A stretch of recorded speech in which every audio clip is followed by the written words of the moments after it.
एक interesting story सुनाता हूँ जो बहुत ही इफेक्टिव स्टोरी है। इस स्टोरी से जो हमें सीखने को मिलता है वो ज़िंदगी भर तक हमारे काम आएगा। और ये एक रियल स्टोरी है, या कहूँ तो ये स्टोरी नहीं बल्कि रियलिटी ऑफ लाइफ है। ये स्टोरी बाज पक्षी की है कि कैसे उसके जीवन की शुरुआत होती है। इस बाज पक्षी को बचपन में ही ऐसी ट्रेनिंग दी जाती है, ऐसी हार्ड ट्रेनिंग से गुजरना पड़ता है जिससे वह अपने जीवन में बड़ी बड़ी मुश्किलों का सामना बहुत ही आसानी से कर लेता है।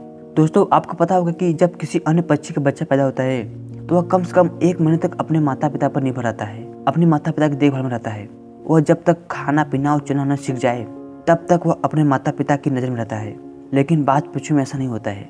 बाज पक्षी सबसे उल्टा चलते हैं। जब कोई फीमेल बाज अंडे देती है, जब उस अंडों में से बच्चे निकलते हैं, तभी से ही उस बच्चे की ट्रेनिंग शुरू हो जाती है।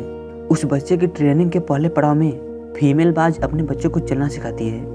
यहाँ पर इम्पोर्टेंट ये है कि उसकी माँ उसे चलना सिखाती कैसे है। जब बच्चा भूखा होता है तो उसकी माँ खाना लाती है, जैसा कि सभी पक्षी करते हैं। लेकिन फीमेल बाज खाना लेकर अपने घोंसलों से कुछ ही दूरी पर रुक जाती है और वहीं पर खड़ी रहती है और तब तक अपने बच्चे को खाना नहीं देती जब तक कि वह खुद चलकर उसके पास नहीं आ जाता। जब बाज पक्षी के बच्चे को तेज भूख लगती है, बहुत ज़्यादा भूख लगती है, तो उसे खाने के लिए अपनी माँ के पास जाना ही पड़ता है। वह धीरे धीरे स्ट्रगल करके बहुत ही मुश्किल से चलकर अपनी माँ के पास पहुँचता है। उस दौरान उसे कई सारी मुश्किलों का सामना भी करना पड़ता है, उसे कई चोटें भी लगती हैं, लेकिन फिर भी उसकी माँ उसे तब तक खाना नहीं देती जब तक कि वो खुद चलकर उसके पास नहीं पहुँच जाता। उसकी माँ कठोर दिल रखकर सिर्फ उसके पास आने का इंतजार करती है। उसकी कोई भी हेल्प नहीं करती, उसकी कोई मदद नहीं करती। उसकी माँ उसके साथ ऐसा तब तक करती है जब तक कि वह पूरी तरह से चलना सीख नहीं जाता। जब वह पूरी तरह से चलना सीख जाता है तो ट्रेनिंग का दूसरा पड़ाव आता है। यह पड़ाव उस बच्चे के लिए बहुत ही मुश्किल होता है। इसमें फीमेल बाज अपने बच्चे को अपने पंजों में पकड़कर उसे खुले आसमान में ले उड़ती है। अपने बच्चे को पंजों में दबाकर वह लगभग 10 से 15 किलोमीटर तक ऊपर जाती है और वहां से उसे छोड़ देती है। तब वह बच्चा नीचे जमीन की तरफ गिरने लगता है और वह उसे देखती रहती है। जब वह बच्चा जमीन से 1 या 2 किलोमीटर ऊपर रह जाता है तो बच्चे को डर लगने लगता है कि अब वह जमीन से टकरा कर मर जाएगा, कि जमीन पर गिर कर मर जाएगा, और अपने पंख फड़फड़ाने लगता है। मतलब कि अपनी जिंदगी को बचाने के लिए वह पंख को फड़फड़ाना शुरू कर देता है। उड़ने की पूरी कोशिश करता है लेकिन फिर भी वह उड़ नहीं पाता है। तो फीमेल बाज जो उसकी माँ होती है उसे आकाश में ही पकड़ लेती है और जमीन पर जाकर आराम से छोड़ देती है। ऐसा उसकी माँ तब तक करती है जब तक कि वह पूरी तरह से उड़ना नहीं सीख जाता।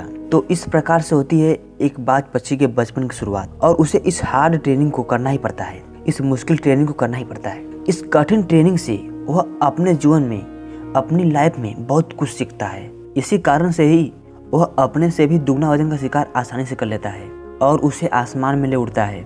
इस ट्रेनिंग से वह बहुत ही मजबूत और शक्तिशाली हो जाता है।